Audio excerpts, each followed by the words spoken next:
તો હેલો મિત્રો, welcome back to my new blog. આજનો ટોપિક છે ઓવર થિંકિંગ. શું તમારી સાથે પણ એવું જ થાય છે કે નાની નાની વાતને લઈને તમે કલાકો સુધી વિચારતા રહો છો?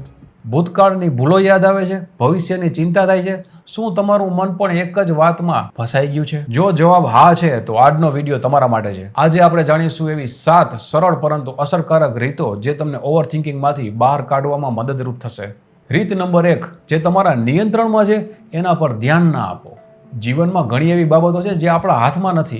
લોકો શું વિચારે છે, આવતીકાલે શું થશે, ભૂતકાળમાં શું થયું હતું, આપણે એ બદલી શકતા નથી. પરંતુ આજે શું કરવું, કેવી રીતે વિચારવું, કેવી રીતે આગળ વધવું, તે ચોક્કસ આપણા હાથમાં છે. જ્યારે પણ ઓવર થિંકિંગ શરૂ થાય ત્યારે પોતાને પૂછો, મારી આ પરિસ્થિતિમાં એવું શું છે કે જે હું અત્યારે બદલી શકું? જો જવાબ મળે તો કામ શરૂ કરો. જો જવાબ જ ના મળે તો એને સ્વીકારવાની પ્રેક્ટિસ કરો. રીત નંબર 2, તમારા વિચાર લખો. ઘણા લોકો પોતાના વિચાર મનમાં જ રાખે છે. ના કોઈ ફ્રેન્ડને કહે છે, ના કોઈ રિલેટિવને, ના કોઈ ક્લોઝને, કોઈને શેર પણ નથી કરતા. કોઈને શેર ન કરવાથી એ જ વિચાર આપણા અંદર ઘર કરી જાય છે ને એ એક જ વિચાર ફરતો રહે છે. એક નોટબુક લઈ તમારા મનમાં જે ચાલતું હોય ને એ બધું જ તમે તમારી નોટબુકમાં લખી નાખો. લખવાથી મન હળવું થાય છે અને ઘણી સમસ્યા તો લાગશે કે સાવ નાની છે. રીત નંબર 3, એક્શન લ્યો.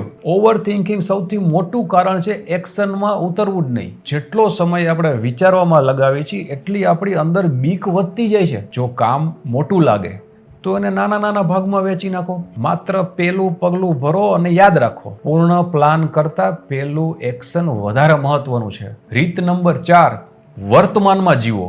ઘણી વખત આપણું મન ભૂતકાળ કે ભવિષ્યમાં ફસાઈ જાય છે. આજનો દિવસ, આજની ક્ષણ એ જ વાસ્તવિકતા છે. જ્યારે પણ મન દોડવા લાગે ને તો ઊંડા શ્વાસ લેવાના. ઊંડા શ્વાસ લ્યો, આજુબાજુ જુઓ અને પોતાને જુઓ. પોતાને યાદ દેરાવો કે હું અત્યારે અહીંયા જ છું. આ નાની વાત પણ મનને શાંત રાખવામાં મદદરૂપ થાય છે. રીત નંબર 5, સોશિયલ મીડિયા અને નેગેટિવ વાતને ઇગ્નોર કરો.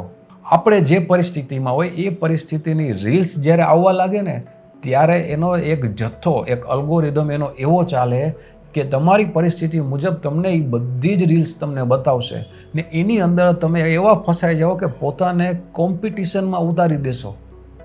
વાય?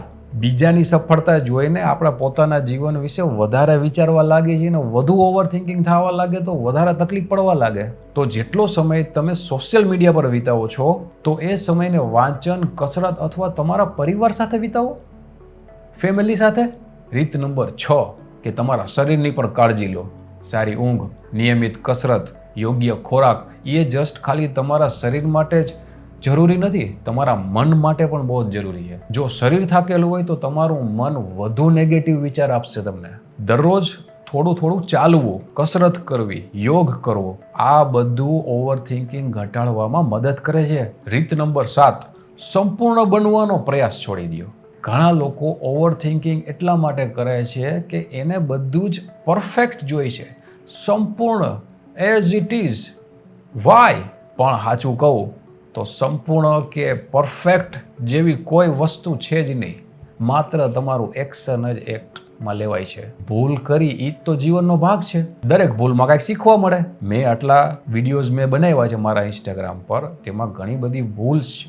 ભૂલ કરીને એક જગ્યાએ હું પહોંચ્યો ને. ભૂલ જ મેઇન વસ્તુ છે, એનાથી તો શીખવા મળશે. તમે શાર્પ, પરફેક્ટ જો બનવું હોય તો કેવી રીતે તમે બનો? ભૂલ કર્યા વગર તમે બની જ ના શકો. તો એના કરતાં સંપૂર્ણ બનવાની જગ્યાએ, પરફેક્ટ બનવાની જગ્યાએ સતત સુધારવાનો પ્રયાસ કરવાનો. મિત્રો, ઓવર થિંકિંગ એક દિવસમાં બંધ નથી થતું, પણ જો આ 7 નિયમ તમારા જીવનમાં રોજ ટ્રાય કરો તો થોડાક જ દિવસમાં તમારું મન ધીમે ધીમે શાંત થવા જ લાગશે. આઈ એમ શ્યોર. વિચાર કરવો જરૂરી છે, પણ વધારે વિચારવું એ તમારો સમય, તમારી શક્તિ, ઉર્જા, તમારી ખુશી આ બધું છીનવી લે. તો આઈ હોપ કે તમારું ઓવર થિંકિંગ ઓછું થાય. મળીએ નવા વિડીયોમાં. બાય.